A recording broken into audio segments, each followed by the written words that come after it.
Okay, here we go. We are live. What's up, guys? Welcome to another episode of the Chrissie Mayr podcast. This is early morning edition. Very exciting. um, if you're listening to us on iTunes, YouTube, Spotify, or SoundCloud, please go and leave a 5-star review. I very much appreciate all the reviews that you guys have left so far. And really quick announcement today, Friday, I will be performing with the comedians of The Compound in Bethel, PA at the Pat Garrett Amphitheater. There are still tickets available for that show, although I know it's selling pretty quickly. So go to my website, chrissiemayr.com, for details and tickets, and future dates are listed there as well. I'm going to be there's another Comedians of the Compound show July 17th at Uncle Vinny's. That's out in Point Pleasant Beach in New Jersey, kind of near the Jersey Shore. And then July 20th, I'll be at Jinx on the Boardwalk, which is kind of in the same area out there in Point Pleasant Beach, New Jersey. Then I'll be in New Orleans August 13th and 14th. Vegas, September 10th and 11th with Comedians of the Compound. And then I'll be back in Dallas, Texas, headlining Hyenas on September 17th and 18th. So I would love to see you guys at some of those stand-up shows because we like to loll. Quick shout out to our sponsor, Cushy Dreams. They are my one-stop place to go for all things CBD, guys. If you're feeling anxious, if you're feeling like you need something to calm you down, but you don't want to get super high or super, I was on Adderall for a while. I feel like that did the opposite of calm me down. But I love Cushy Dreams. They've helped me kind of deal with my anxiety over the past year or so. It's premium smokable CBD. It comes in hemp flower, which is the bud here, and also pre-roll CBD joints, which I really like. Looks, smells, feels like marijuana, but it's not going to get you high. You can enjoy all the health benefits of CBD without going out to lunch. There's under 0.3% THC, and it's cannabis that ships directly to you. It's legal in all 50 states. Join the men and women who are sick of vapes and gummies and want to smoke their CBD. It's 100% hand trimmed, never machine trimmed. They do tons of lab tests to show compliance and purity, all of which can be found on their website, cushydreams.com, Kushy dreams.com. Cushy Dreams has CBD flower and pre-rolls in specific indica sativa blends like Energy, Hustle, Relax, Create, Dream. So if you want to be a little bit more up or a little bit more down, you can pick a strain that's right for you. Maybe if you're somebody that needs it before bed, you'd pick like a Dream or a Relax. So go to cushydreams.com and use promo code CMP to get 20% off every order. Put the CMP in at checkout, and I think you also get free shipping as well. Okay, guys, so exciting. I'm excited to have this guy here today. He is an investigative journalist. I think he lived in DC for a time. I don't know if he's still living there, but we're going to find out. Guys, it's Jordan Schachtel. Woo! Hey, I did live in DC for 6 years. I'm actually in Jersey right now, but I live in West Palm Beach for the time being. It's good times. Yeah. I was just in there. I was just in Florida. Yeah, you mentioned Point Pleasant. I grew up like going down there every summer. Such good times. People should go to your show. It's an awesome city, and now that like things are kind of like open and stuff, it's a great time. The boardwalk is like amazing. I did not realize. See, I grew up on Long Island, and a lot of us don't ever venture out to Jersey because like Long Island has so many beaches. But I didn't realize how freaking expensive like hotels are in the Jersey Shore area. And I also I know it's like a whole like, Jersey. I mean, Long Island has trash culture as well, but there are there are slight differences with Jersey, but it is fun. I do like it out there. And likewise, we never went out to Long Island either. Like maybe 1 or 2 times in my life have I ever gone out that way. So it's the same. It's a reciprocal relationship, I guess. And we feel the same. Yeah, Long Island is weirdly, I think it's insular in a different way that like Long Island people are less likely to leave at all. Like I've noticed that. Like I kind of moved out away. I lived in Brooklyn, I lived in Queens, lived in Westchester. So, but I feel like Long Island people, if any of their family are still out there, they're like, we're never leaving. They just don't. They're ride or die. So Jordan, hello. You caught my attention. I started following you on Twitter a while back, and I was really impressed with how you covered and kind of broke down and brought attention to Fauci's emails, which came out. There was a Freedom of Information Act. I think now, I mean, this almost seems like old news, but only because no mainstream media outlets truly have been like covering them. Like Fox was covering them for a little bit, but I have heard like not very many peeps since. And I actually want to know about your background first before we get into that, how you sort of like came to be an investigative journalist. Yeah, so it was kind of a weird road. So like my background's in international affairs, national security. I went to undergrad and grad school for international affairs. I was just kind of like writing some papers on niche topics in grad school, and one of my professors was like, "Hey, you should go write some stuff for my publication," which at the time was Breitbart News. So, Oh yeah, I've heard that. yeah, so I was kind of like a national security reporter there for a while. I originally wanted to basically like be a Fed, go to school for like Cool. national security stuff, and then I just kind of got sucked into this like journalism world and like semi-advocacy conservative media. But yeah, so like with the pandemic stuff, it's like kind of related because pandemics are definitely like an international issue, and I started kind of realizing like how crazy this stuff was like way early on because I was always like a fan of like zombie pandemic movies and stuff like that. So I started like reading about like when this like pandemic started, like what actually like the CDC and the WHO are supposed to do during a pandemic, like what are they supposed to recommend to people? And what I was reading like from their pandemic guidance, just like out of interest, was like didn't make sense.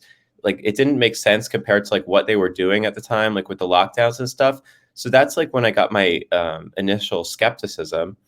And then I actually had COVID in like March of 2020, a long time ago.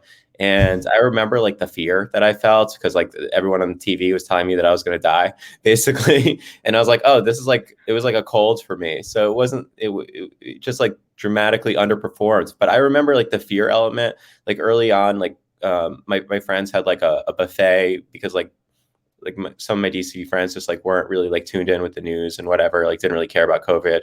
And I remember thinking to myself, like, I was like kind of like freaked out. And then I got COVID and I was like, okay, this is like, isn't being represented correctly in the media.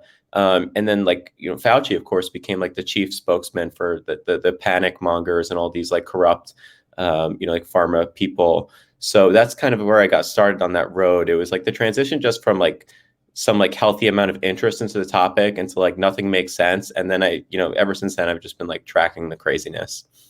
Yeah, and you had some like I always love like watching someone's Twitter because that helps me gauge like what they're interested in. And I was like, oh yeah, I feel like not enough is being talked about in terms of like, yes, we all know the lockdowns happened, but like who they really benefited and who they really screwed over. And I just think people are like, well, better safe than sorry. And it's like, oh no, like look at who became even richer during all this. Yeah, there's like 40 new billionaires directly related to the COVID testing or vaccines and PPE industry. It's all just like one giant shit show, and it's so I've been in New Jersey and New York this week, and people are so like utterly propagandized by the stupidity, like with we have like whole cultures being created around masks and politeness, and just like it's just like so insane. It's just hard to even like it's much more chill in Florida, but even there's still people in Florida who are just like totally propagandized by the stupidity, and it's just like it's sad to see that. Like I never realized how easily people could be manipulated by like the corporate press and by these like government employees who, as someone lived in DC, like have never been particularly impressed with government employees. So like it's just like I'm just doing my best to try to like unravel this and get people to realize like that they've just like been taken for the longest ride of their life, basically. And you lived in DC, which I've been a couple times to cover different rallies, and my sense was like, oh God, it's cold here. It just feels like gloomy. It feels like soulless. And you actually worked there for 6 years. What was your experience there? And when did you first start realizing like, oh yeah, government employees like are not this like they're not like know-it-all beings. They're not like better than everybody else. Yeah, it's an interesting town. Like corruption is kind of the norm, and there's just a lot of people that aspire to do big things in Washington D.C. and it's a very like credentialized town. So it's not so much about it's a lot about like who you know, what credentials you have, and then there's just like this cycle of corruption with the lobbying, and my time in DC, like I have a lot of good friends in DC, and I had good times in DC, and it's a really interesting city. But the like the ruling regime in DC is very corrupt, and it became very susceptible to this COVID stuff. There was no real pushback in Congress whatsoever. GOP down the same nonsense they were pushing, and you continue to see that stuff. There's really very few legitimately independent voices in Washington, D.C., because to be an independent voice in D.C., it doesn't really make sense. Like, you can accumulate a big social media following wherever in the world you want. But in D.C., like, you need to like play the game in order to move your way up. Like if you're like an awesome congressman like Thomas Massey or something, you don't really have any power. Like as much as like great things he's doing for like raising awareness about a lot of good issues, there's a way to get to the top, and it's through that corrupt format. So you either embrace the corrupt format or you try to do something else and work outside the system. It almost sounds like kind of hopeless. It sounds like, well, is there any hope of any of us to like new folks running for office, or like, is this a hopeless system? Yeah, so I don't even necessarily think like I think like the best way to beat the system is to just like move the power centers outside of the system. And I think you're seeing a lot of this with like the corporate press. Like fewer and fewer people are tuning into these programs, and the corruption is definitely on both sides. Like a lot of people just refer to the corporate press on the right as like CNN, MSNBC, but like the Wall Street Journal is an absolutely like insanely corrupt institution, in my opinion. Like, Oh, wow. Yeah. Nobody talks about COVID, that. like with the COVID stuff, they're basically like, running up free promos. Well, not free promos for big pharma. Their opinion section and their news section is like, it's basically like the news section is basically journalists that want to work for the New York Times. And the opinion section is like former FDA appointees and like all these people that are directly connected to big pharma. And with these corporate interests, I just think that like they really have no autonomy. But it's so great, seeing like people like you have a growing podcast, and there's so many like interesting independent voices now that can kind of like push back against these narratives that are really just being funded by these giant pharmaceutical institutions with the COVID stuff. But there's like insane corruption with the corporate press, and I don't think that there's like any like reforming that, similar to reforming politics from inside the system. Like it definitely has to happen outside of it. Okay, so yeah, so it seems like the answer to the legacy news media is like, right, these independent podcasts. Like I always use like Tim Pool as like a prime example just Yeah. because so many people know of him. And then sometimes I think like, oh God, like what good am I even doing? Like I just have conversations with people, and I don't know, am I even gonna reach the folks that are already kind of like set in their ways, and they're gonna feel how they feel about all the things we can't talk about on YouTube. But so yeah, I'm just like, all right, well, I guess I can have conversations with people, and if someone's on the fence and they listen, nobody wants to be told that they're wrong, or that they're brainwashed, or that they've had their head in the sand for a year. And so it's like, but everyone likes to feel like they're right and they're justified. Yeah, they kind of have to like come to you in the end, right? Like it's tough to just like yell at people and tell them that they're wrong. But yeah.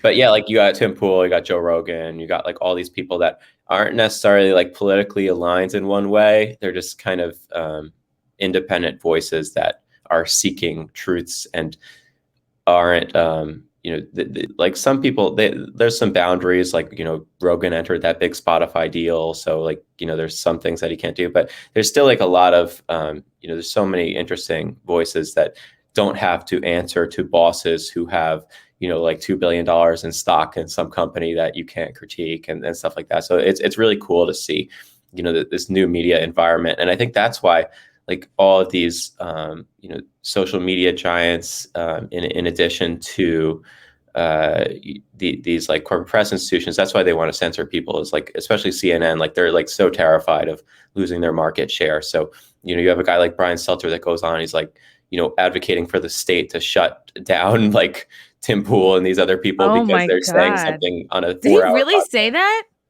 Oh yeah, yeah. Like they bring it. They don't directly say. They talk about it in terms of like, have you heard of these like disinformation reporters? Everything is like Oh so God. Orwellian that they're Yeah. Oh, basically the just like fact smearing. checkers. Yeah, Yeah.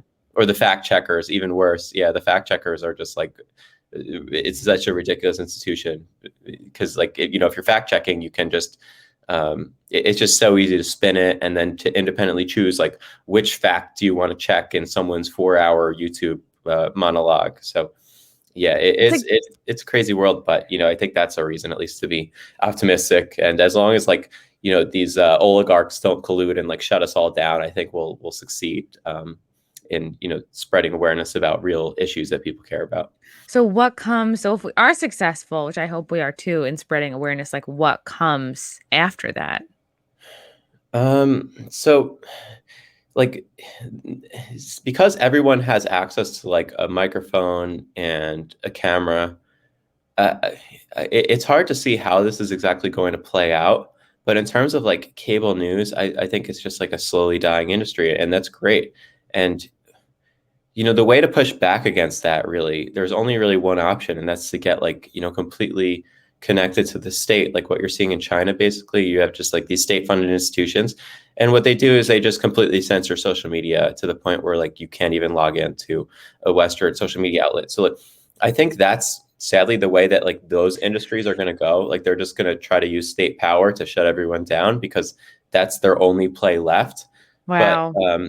at least we have like a constitutional system, so it'd be tougher to do what China's doing and just be like, all right, we're going to pull the plug on everything, and like, you guys are agents for disinformation and yada yada. But with the COVID stuff, they've gotten away with an enormous amount of things. So who knows? But I think that's really their only play at this point. Do you feel like patriots are making a dent? When you see like parents like I think Tatiana Ibrahim, she's been like very vocal. She's out kind of up here in the Carmel school districts, like very vocal against CRT. And I'm seeing more and more parents standing up as well. I would like to think that stuff makes a difference, but yeah, but if it's like, what is separating us from basically becoming like China? Like, is it? And then I'm like, okay, is the Constitution like actually hold as much weight as it should? Yeah, that's the interesting thing, is like there's so many extra constitutional activity that's like going on in the United States right now. Like, of course, you have like the January 6th protesters, and a lot of them are, or even like the rioters, and like even the people that did the worst things are sitting in like solitary confinement for, even like, let's say like the accusations against some of these people are true, like that they like, got into a scuffle with a couple police officers, that still doesn't deserve like solitary confinement and no representation and not being able to like call your family for weeks at a time. Like, it's just kind of insane what's going on now. So you're right. Like it seems like the Constitution has somehow just been disregarded in people's like human rights. And I think the COVID stuff was a great enabler of the like unlawful regime that's kind of propped up in Washington, D.C. Um, since I'm since I'm probably on like a YouTube live stream now, I don't like completely elaborate on the administration, because like they're great with the censorship stuff. So yeah, it's just very interesting to see what's happening in this country, and a lot of it, there's really no basis for it in our history, and there's like no legal reason for why I think like, they're just treating these January 6th people like political detainees, essentially.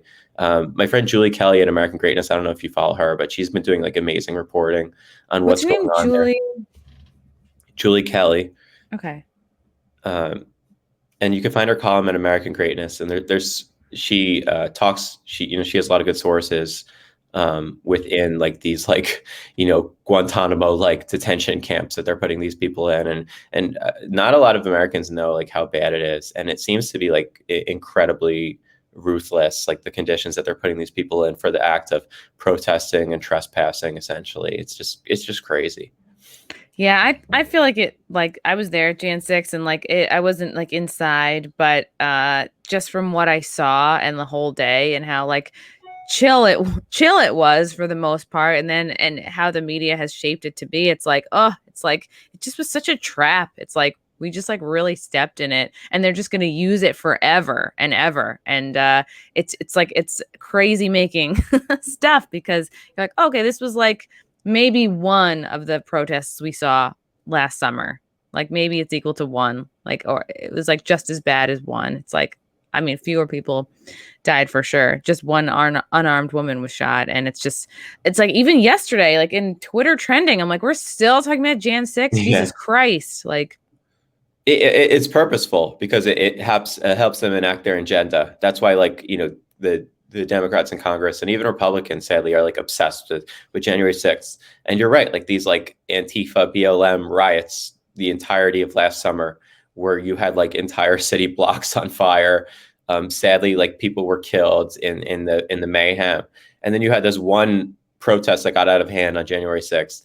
And like, yes, that the Capitol is like an important building in Washington, D.C., but like these narratives around like what actually happened is so ridiculous, like that they were going to like overthrow the government, and they were going to like hold the country hostile, and not a single person had like a handgun on them. Like, how are you going to attempt to do that? And like these videos that are coming out,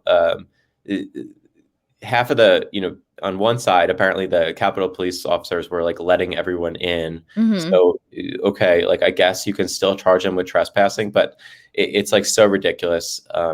There's no greater separation between like what the corporate press is trying to tell you it is and what actually happened. And, like I'm never excusing like violence of any sort, but it is so like overblown at this point that it's just like insane. Like and it's sad because like if you talk to like some of my liberal friends in DC, they're like, oh my God, January 6th was like this like scarring emotional event. Like, what are you talking about?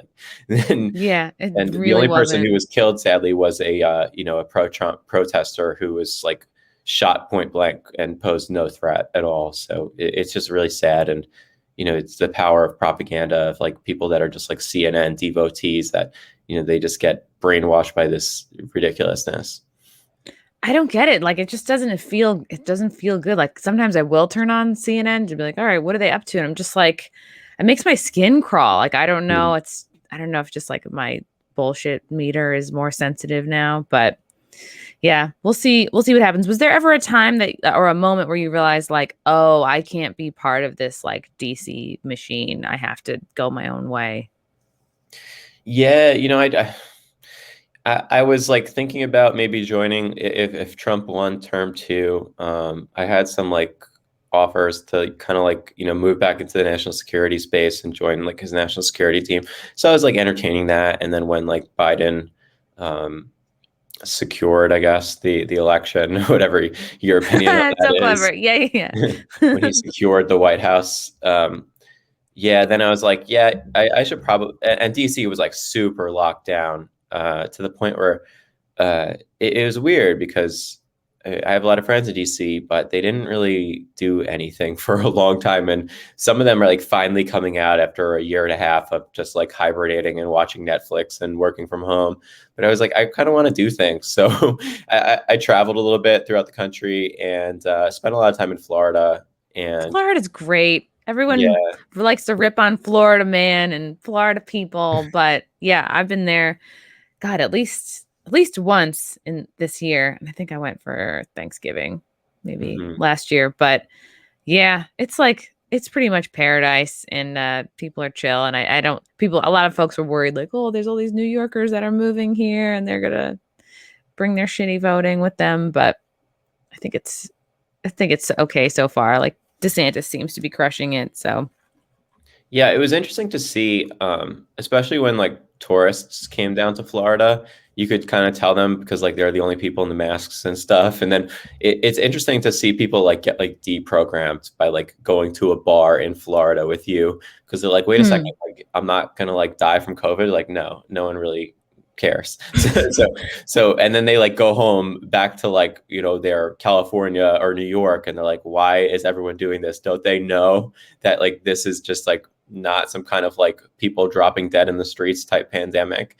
And unfortunately, not enough people have experienced freedom over the past year and are still under the impression that like everything needs to be part of this like crazy safety regime. And I was in like a clothing store the other day in Jersey, and they're still like wiping down counters and stuff like that. Oh my God. I'm like, have you not received new information in the last year? I'm like, this, like, were you sick that day when they were talking about like no surface transfer? But I don't know.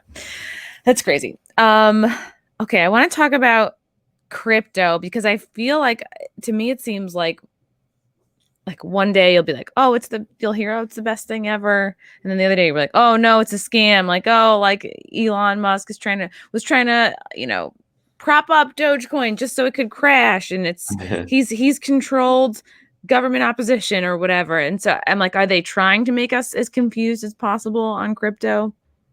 So crypto is a wide-ranging term about a lot of I like to focus on Bitcoin. I think Bitcoin is like one of the most important inventions of our time. It's like the hardest money in human history, basically. And there are a lot of, this like crypto industry is, I think, a lot of individuals that are just kind of like riding Bitcoin's coattails.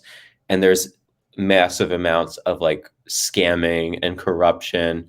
And while Bitcoin is terrific, like all these people in this like blockchain crypto industry, there's just like so many scammers out there. So that's why like when people ask me about, like what crypto should I buy? I'm just like buy Bitcoin and just like leave it alone, and it'll appreciate against the dollar, I think, amazingly, because there's been so much money printing going on the past couple of years.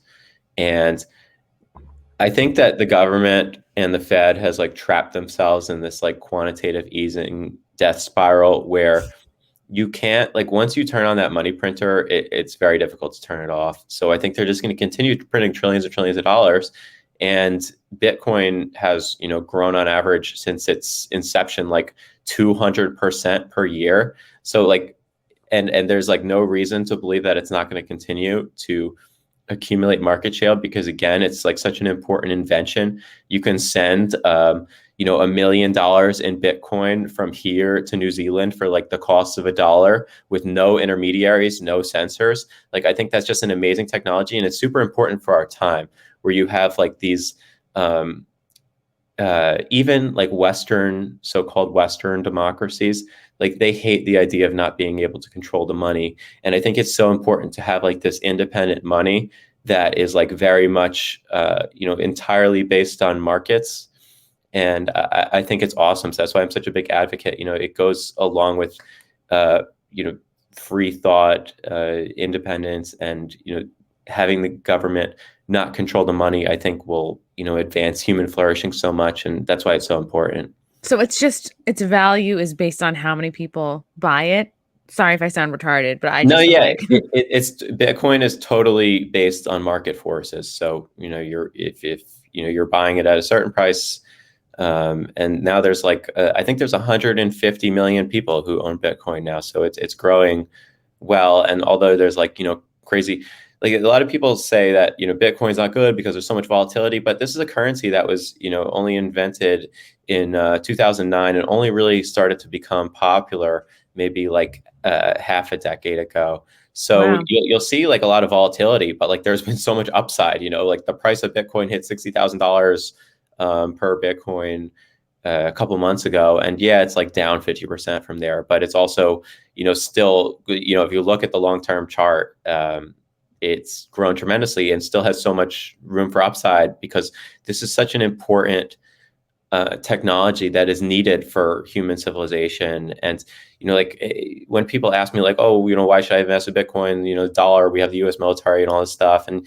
yeah, I think the dollar is going to be around for a long time, but the dollar is still depreciating in value, and the dollar is still controlled by, corrupt feds, the Federal Reserve, whoever's in charge of the Biden administration, like Congress members, like, Ilhan Omar or AOC. So you want your Ilhan Omar dollars, or would you rather have something that's independent of our government? And that's why I think it's so important for people, especially because if we enter some kind of recession, to have their assets a little spread out and more protected. And Bitcoin is such an awesome choice. These other cryptos, the problem is that they were all created and pre-mined by individuals who will take 20, 30, 40%. And then they're pre-mined means you already take shares of it. I always hear people talking about mining, and I'm like, what does that mean? Yeah. So most of these other cryptocurrencies are just released onto the market, and there's no, Bitcoin has a mining process. You have to invest energy resources to mine Bitcoin, which also gives it value, even though people hate it because they say it's bad for the environment. I don't think that's necessarily true. But these other cryptos, largely, even if you look at some of the big ones, Ethereum's very popular, all this stuff was pre-mined. And there's a reason why the people who founded these cryptos became billionaires, is because they said, okay, here's my supposedly awesome technology. And oh, by the way, I own 20% of all the coins. And so they're all right, great. I'm just going to shill this stuff. Even if it's garbage, they're just going to shill it because, it'll get them rich. So that's it's basically like Randy coin. It's it's just about them, But so if they can create a market demand for it, they can get insanely rich. So that's why it's, you really have to watch out for these things. And that's what makes Bitcoin so unique, is that it was not only the first, and it not only has, I think, the best, it's not only the safest asset, unhackable if you store it correctly, that it's also, just very much an open market. There's no people that when Bitcoin was created, were given a million Bitcoins or anything like that. You either decided to mine Bitcoin or buy Bitcoin, but yeah, that's really what makes it so great. Because there's no one person that owns 20% of it. Or at the start, at least. So the first person, the pseudonymous founder of Bitcoin, Satoshi Nakamoto, whoever this person is, owns 1 million Bitcoin. But he or she or they, the group of people that invented Bitcoin, has never spent their Bitcoin because it's available in a public ledger. So they actually, mined the Bitcoin too, using the mining process to get it going. So they didn't even, there was no pre-mine situation with Bitcoin. I think that's why it's so great. That's interesting. Yeah. So I had somebody a friend was like, you got to buy a whole Ethereum. And it really just depends on who is one of your friends is most convincing. I'll be like, oh, okay. But it's a lot of money to kind of chuck at something. And so I'm just thinking about okay, so the government keeps printing more money, what to cover all the spending, right? But what's the alternative? The alternative is to have some form of sound money backed by something. And right now it's just backed by nothing. They just turn the money printer on, increase the debt, and pay for all these things. But I think it's going to catch up eventually. And you kind of see the devaluing of the dollar, especially compared to Bitcoin. But also in terms of pricing is going up, and there's all these other markets. There's famously the college tuition market. My future kids are going to be I'm going to spend $150,000 a year minimum on college. Oh, God. And you have all these other industries that are popping up. There's just a lot of expensive stuff right now, and I think it's just going to continue to get more expensive as our currency gets devalued. If you're printing trillions of dollars, you're going to have a lot of millionaires. And then, what does it mean to become a millionaire? In a few years, it might mean the equivalent of owning $100,000. So I think that that's just the reality of things. You're just going to see prices go up. Money's not going to be as valuable. And the only thing that's really protecting it is kind of like our war machine, because if you try to get off the dollar, you're going to get like invaded basically. So it'll be it's interesting times that we're living in. Ooh. Oh, okay. Question in the chat. Oh, do you think banks will vanish altogether eventually? Yeah, because, well, I think that there's a lot of these institutions that are popping up that are basically becoming banks.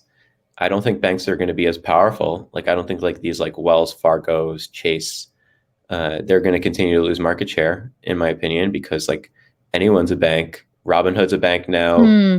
All of Right. your like, PayPal. yeah, Yeah. like all these stock trading platforms have become banks. And with like Bitcoin, you're basically your own bank. Basically, like you have your own savings account in that way. In the traditional financial system, I think it's still important to be part of a bank, but in the future, I don't see it being necessary at all. But it's interesting to see what's going to happen. Like there's going to be pushback by these institutions. They're not just going to roll over. So Hmm. again, it's going to come back to this like fight of like authoritarianism versus freedom. And hopefully our side wins, because if it doesn't win, then we'll live, very similar to this like China style social credit score system. So, yeah, Oh, it's so scary. we live in Right. an Because you interesting can't, time. you can't get like a Bitcoin mortgage if you wanted to buy a house, right? That's why you Yeah, still, yeah. no, there like are so many institutions popping up surrounding Bitcoin. There's a lot of like lending institutions, like you can borrow against your Bitcoin or you could borrow against your fiat currency to buy Bitcoin. So there's parallel. I think you'll see this popping up continually. There's a lot of institutions that are popping up to accommodate this new industry. So you will be able to like take out mortgages based on like Bitcoin loans and stuff like that. Ooh, okay. We have a question. I wondered this too. What's a non-fungible token NFT and how do we make them? I don't think anyone can make an NFT, or am I wrong? Yeah, basically anyone can make an NFT. An NFT is basically just like a man, like there's a lot of pro Ethereum people that aren't going to be happy with me, but I think an NFT is basically a screenshot that's saved on a public blockchain. I don't see the value of an NFT. I think it's like a total sucker game to say like, Hmm. oh, this thing has value because like I own it. It's one of one, but it's really like I could take a screenshot of a tweet that I sent and sell it as an NFT. Like that's Oh basically man. what an Right. NFT is. It's like internet art or an internet token that's like supposedly limited in a sense, but you don't really like own anything other than a screenshot or like a video that anyone else can own. So I don't Yeah, see what it. if your phone dies like permanently? Like where do Yeah. you then it's Well, gone, right? it's there's a way to like, so I guess like if you're using like the blockchain, you can like restore it, and like so that's I guess the value of it is that it's stored on whatever blockchain of whatever like crypto scam you're using. So like people like the fact they're like, oh, you can see it on the blockchain that like it's like it has my digital signature. So I don't really see the value of it. There's people like Mark Cuban that are like obsessed with it, but I'm not really. I guess it's good if you're an artist and you need more, and you want to like create something on your computer and try to sell it. I guess it's like a good market for that, but I don't really see it as like some kind of like growing industry that's actually interesting and unique. Yeah, I don't it's over my head and I'm like, I don't understand it either. Wait, that's not the one I was gonna click on. Okay, this one. Oh, what are your thoughts on the AMP crypto? I've never heard of that. Yeah, I don't really know what that is, but like Hmm. again, like if people like dive too deep into crypto land, you're gonna get caught into like all these scams, and they have very good marketing teams because again, there's this huge incentive to try to like shill your shitcoin because Hmm. you're going to make a giant amount of money off of it. But in reality, I think Bitcoin serves the purpose as the ultimate cryptocurrency, and there is no governing board or people that can like manipulate the coin and make decisions about it that'll just like fundamentally overturn the supply. Bitcoin supply is capped at 21 million, and that's what makes it valuable as well. These other tokens, they're like, oh, we have like 1 billion, and we can just like change the protocol, and we're going to make it 2 billion because we just want to raise more money. So I really like, I think what's unique about Bitcoin is that it's not controlled by like, a governing body, like with a CEO and a CFO. And you can't really say that about any other, cryptocurrency right now. Why did they decide the cap to be what it is, or how? I think that their general thesis is that scarcity is important. So like, it's just when it's capped, there's just you're buying into something that has, scarcity is really important for monetary property. And for the dollar, they don't really believe that right now because they're printing trillions of them. There's no scarcity there. Okay, looking for interesting questions. And then we have questions like, that's not even a question. A motorboat enthusiast. Girl. Randy. Buy Randy coin. Yeah, I had a guy that was like, I'm doing Brett coin, and it's just, you can buy in, like, he's a comedian. He's like, oh, and if I become more of a success, the value will go up. And I'm like, ugh. I was like, girl, come on. Yeah, there's better ways to try to like, get rich than playing. I call it like shitcoin casino, basically. Like a lot of people are trying to like trade their way into this. Like basically, I think what these people are looking for when you're trying to like trade cryptos is you're looking for like a compelling marketing message, but like it's all bullshit. So that's why like it's just like you're basically going to the casino. You're just like you're playing roulette. That's the way I see it. Are you somebody who believes like, okay, you should have some Bitcoin, some gold? Well, no, not so much on NFTs, but like, yeah, some in the regular bank, like spread yourself out as much as you can. Yeah, like I'm not a financial advisor, but I love Bitcoin.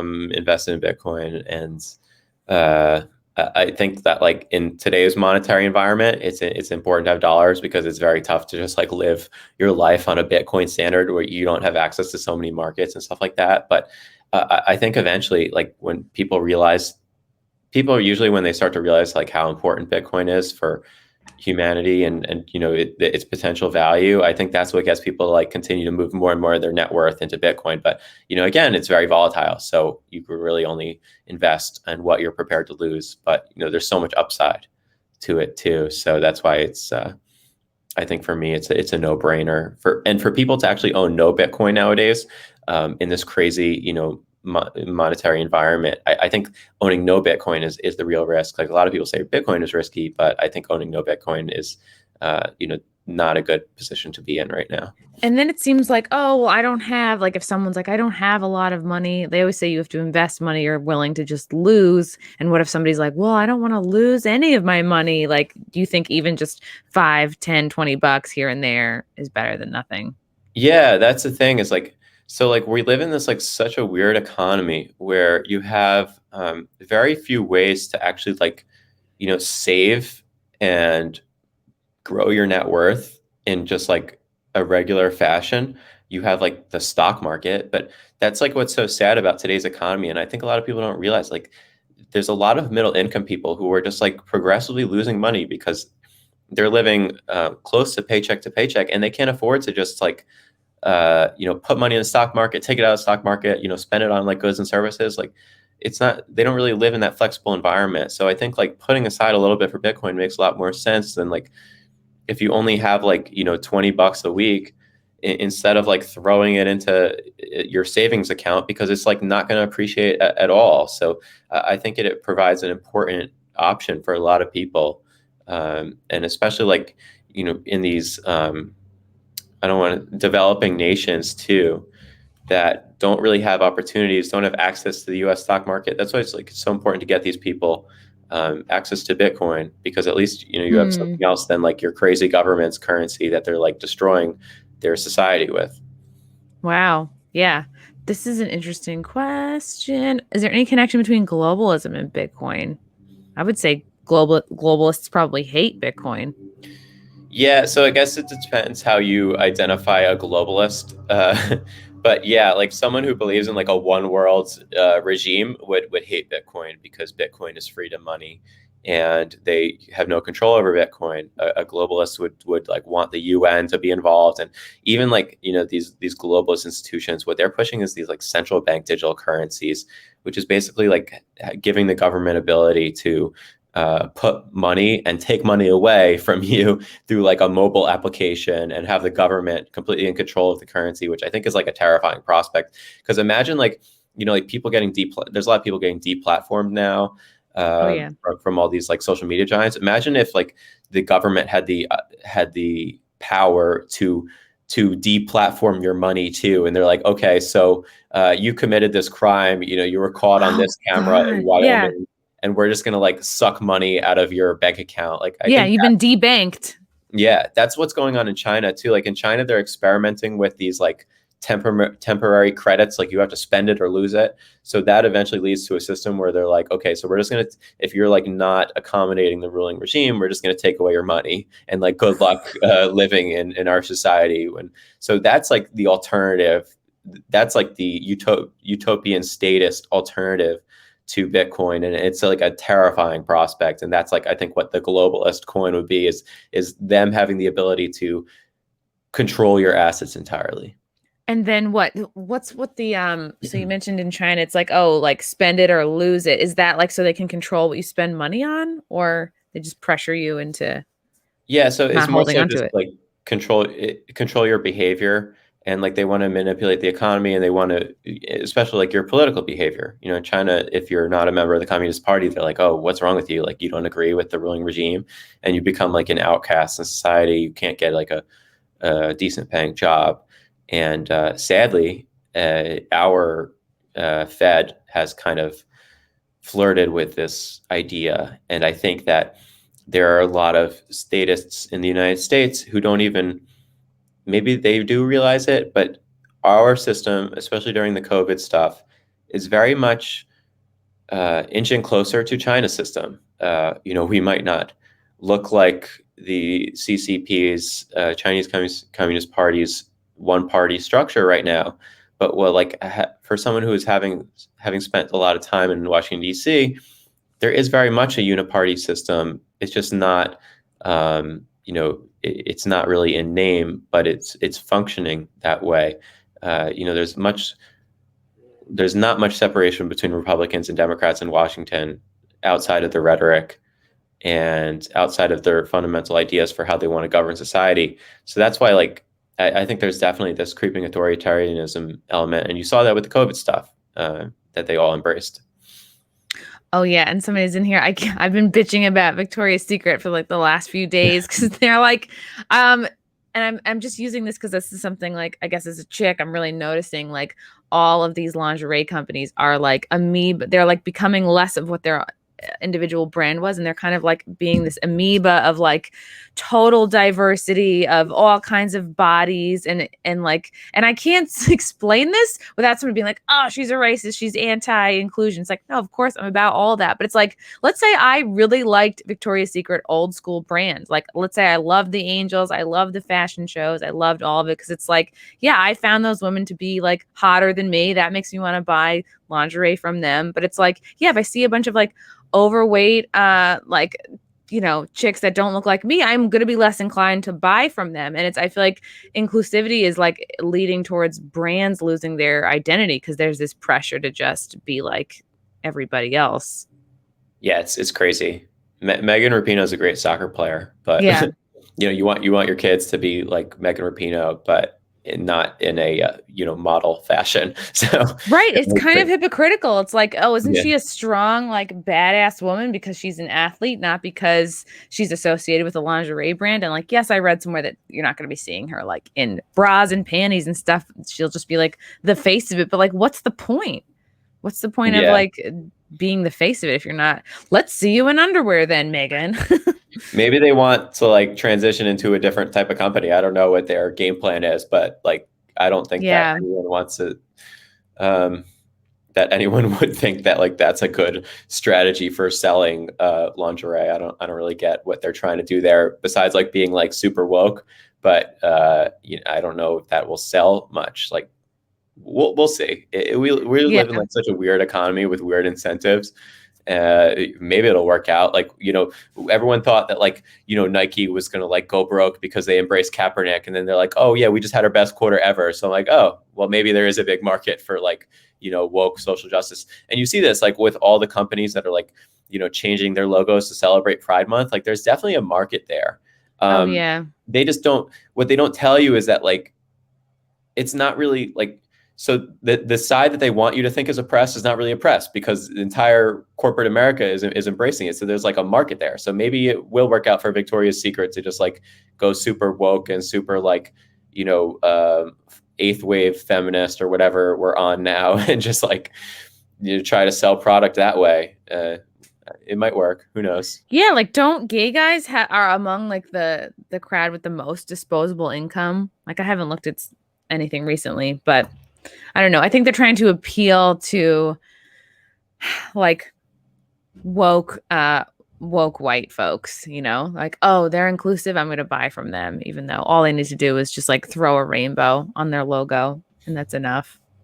Yeah, it's like super cheap, but easy. And then they just like pretend like that, they're standing up for marginalized communities. But like the real marginalized communities are like people that are like just like political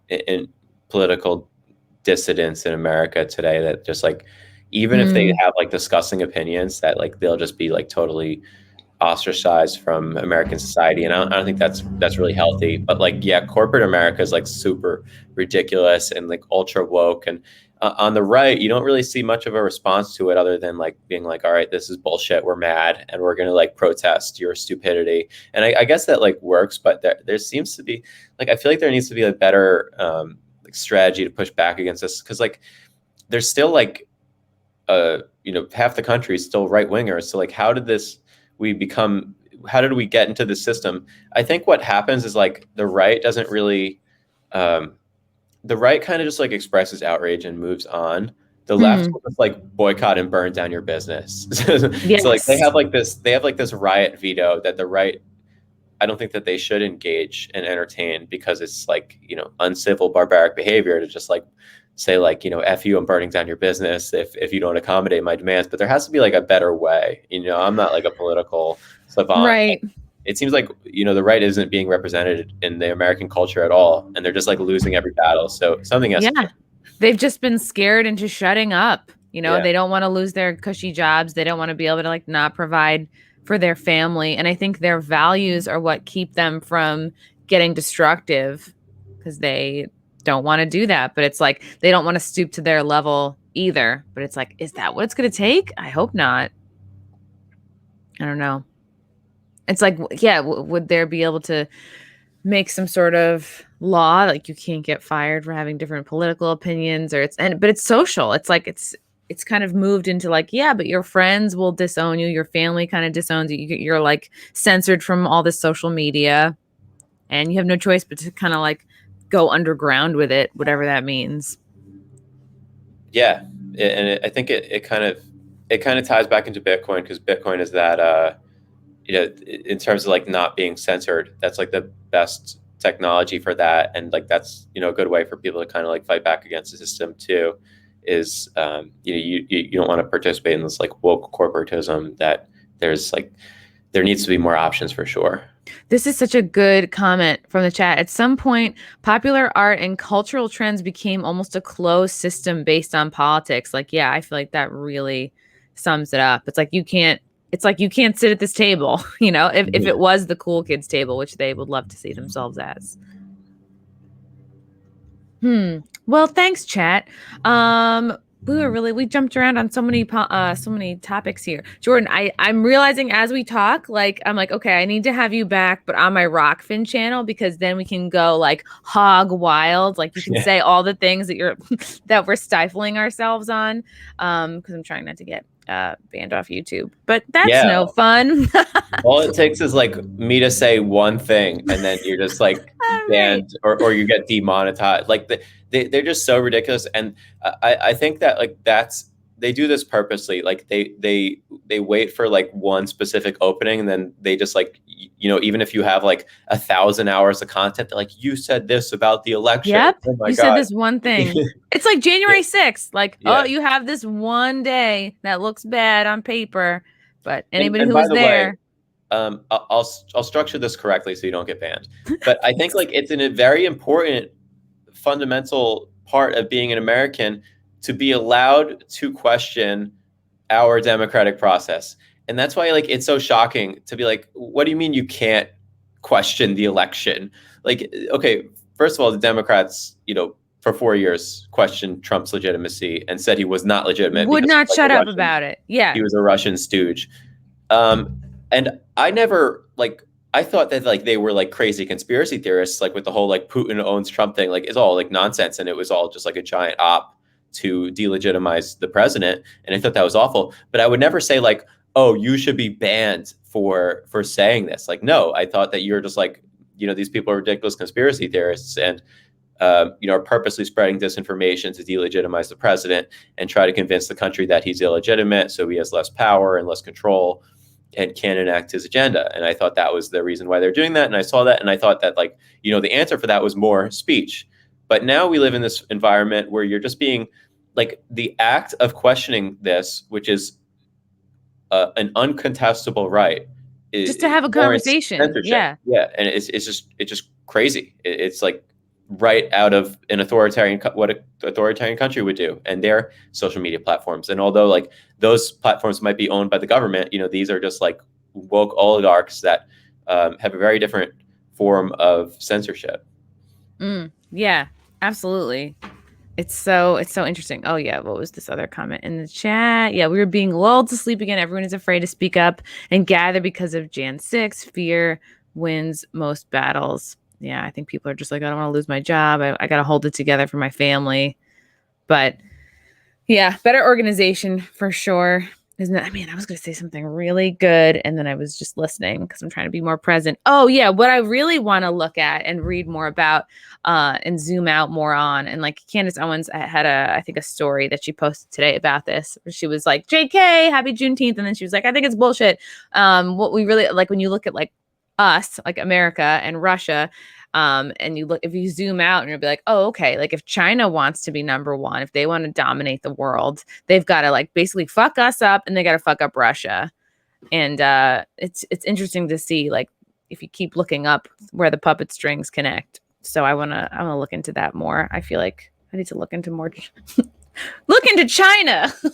Yeah, no, I think the powers that be would rather us just like fight about these like cultural issues. Mm-hmm. And when you think about it, like, okay, whatever, like you're going to make something a federal holiday. Like, yeah, the like importance of that is important. For sure. And I'm not like discounting that conversation that people are having. But when that's like the entirety of the conversation and you're not talking about like the power structures in DC and throughout the United States and like who's in control and who's like just trying to like manipulate the conversation, and like, the rank corruption of the corporate press and our government right now. And instead you're like talking about the merits of making Juneteenth a federal holiday. Like you're kind of getting sucked into the game that they want you to play, which is like this divisive, racial environment where like everyone has to hate each other. And it's just like it's a little ridiculous that this is leading cable news now for like a week long. And it's just like it's like such like it just feels like so cheap that we're just like getting like sucked into like those conversations that like I don't think that anyone like actually talks about these things outside of politics. Like I think if you were to ask like Right. your neighbor in whatever part of America you live in, like I don't think that anyone's talking about Juneteenth. Like I think that that's just like a distraction completely. No, like we all just started to see it on our Google calendars. We're like, Yeah. what the hell is this? A couple years ago. Nobody really cares. But it's like this perfect thing because it plays on your emotion. Because it's like if you're just like this super soft wokey and so inclusive, you're gonna be passionate about it. Or if you're an idiot who lives in victim mentality, you're gonna be obsessed with it. And if you're white, you can't say shit. And then the cycle just regenerates. So it's pretty brilliant. But yeah, there's a reason for everything. What any story, any trending topic, I'm like, all right, what's the real reason behind this? What are they showing us so that we don't look at something else? Like every trending news story, I'm like, this is a Chrissy Teigen apology. What other shit are they up to? I hate her. Isn't it crazy what she got away with? Like that's for years. She got unlimited free passes, like so many chances. Yeah, it's like I couldn't, like I was reading about that story yesterday, last night, and I was like, holy shit, like she was like trying to tell people to kill them, like these like 14, 15-year-old teenage girls to kill themselves. Like, holy shit, this Hollywood is so crazy. Like it's amazing. They're freaking out right now. There. I think they're just like, somebody tell us what to do to stay relevant and to stay profitable. They're brainless. Yeah, Jordan, for sure. I'm going to have you back on my Rockfin channel. We're going to go hog wild. We're going to say all the things. But until then, where can people find you and follow you and keep up with your writings? Yeah, so you can find me at dossier, dossier.substack.com. That's like my independent publication where I do all my best work on a bunch of topics, the COVID stuff, my background in foreign policy. Yeah, I write about Bitcoin and like the scam cryptos and stuff like that too.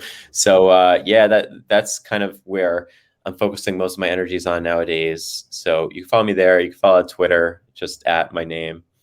And yeah, I appreciate you having me on. Yeah, this was great, Jordan. Thank you so much for coming on. I'll talk to you soon. Bye. Thanks, chat.